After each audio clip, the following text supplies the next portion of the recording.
Hello, നമ്മൾ ഇന്നൊരു fridge മാഗ്നറ്റാണ് ഉണ്ടാക്കുന്നത്. അപ്പോൾ നമ്മൾ ബുൾസൈ ആണ് കേട്ടോ ഉണ്ടാക്കുന്നത്. എയർ ഡ്രൈ ക്ലേ യൂസ് ചെയ്തിട്ട് ഇതുപോലെ ചെറുതായിട്ട് പരത്തി കൊടുക്കുക.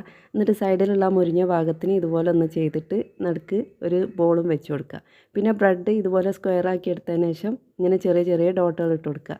ഇപ്പോൾ നമ്മുടെ ബ്രെഡും ബുൾസൈ റെഡിയായി. ഇനി ഒരു പ്ലേറ്റാണ് വേണ്ടത്. പ്ലേറ്റ് ഇതുപോലെ പരത്തിയിട്ട് നമ്മൾ അതിൻ്റെ സൈഡിലായിട്ട് ഒരു ത്രെഡ് പോലെ ഇതുപോലെ വെച്ച് കൊടുക്കുക. എന്നിട്ട് ഇതൊക്കെ നന്നായിട്ട് ഡ്രൈ ആയതിനു ശേഷം നമുക്ക് പെയിൻറ്റ് ചെയ്യണം. ആക്രിലിക് പെയിൻ്റാണ് യൂസ് ചെയ്യുന്നത്. പ്ലേറ്റ് ഫുള്ള് ബ്ലാക്കും പിന്നെ ബുൾസൈ ഫുള്ള് വൈറ്റും പിന്നെ സെൻറ്ററിൽ യെല്ലോയും കൊടുത്തിട്ടുണ്ട്. പിന്നെ സൈഡിൽ ആ മുരിഞ്ഞ ഭാഗത്തിനായിട്ട് നമ്മൾ ചെറുതായിട്ടൊന്ന് ബ്രൗൺ ടച്ച് ചെയ്ത് കൊടുക്കുന്നുണ്ട്. പിന്നെ ബ്രെഡിന് നമ്മൾ യെല്ലോയും വൈറ്റും കൂടി ചെറുതായിട്ടൊന്ന് മിക്സ് ചെയ്യുക. എന്നിട്ട് ബ്രെഡിന് ഫുള്ളായിട്ട് കൊടുക്കുക. സൈഡിൽ ബ്രൗണും കൊടുത്തിട്ടുണ്ട് കേട്ടോ. എന്നിട്ട് ഇത് നന്നായിട്ട് ഡ്രൈ ആയിട്ട് ഇത് ഈ പ്ലേറ്റിലേക്ക് അറേഞ്ച് ചെയ്യുക. അതിന് ശേഷം നമ്മൾ ഫെവിക്കോൾ നന്നായിട്ടൊന്ന് ബ്രഷ് ചെയ്ത് കൊടുക്കുക. ഒരു ഗ്ലേസിങ്ങിനാണ്. എന്നിട്ട് ബാക്കിലൊരു മാഗ്നറ്റും കൂടി വെച്ചാൽ നമ്മുടെ ഫ്രിഡ്ജ് മാഗ്നറ്റ് റെഡി.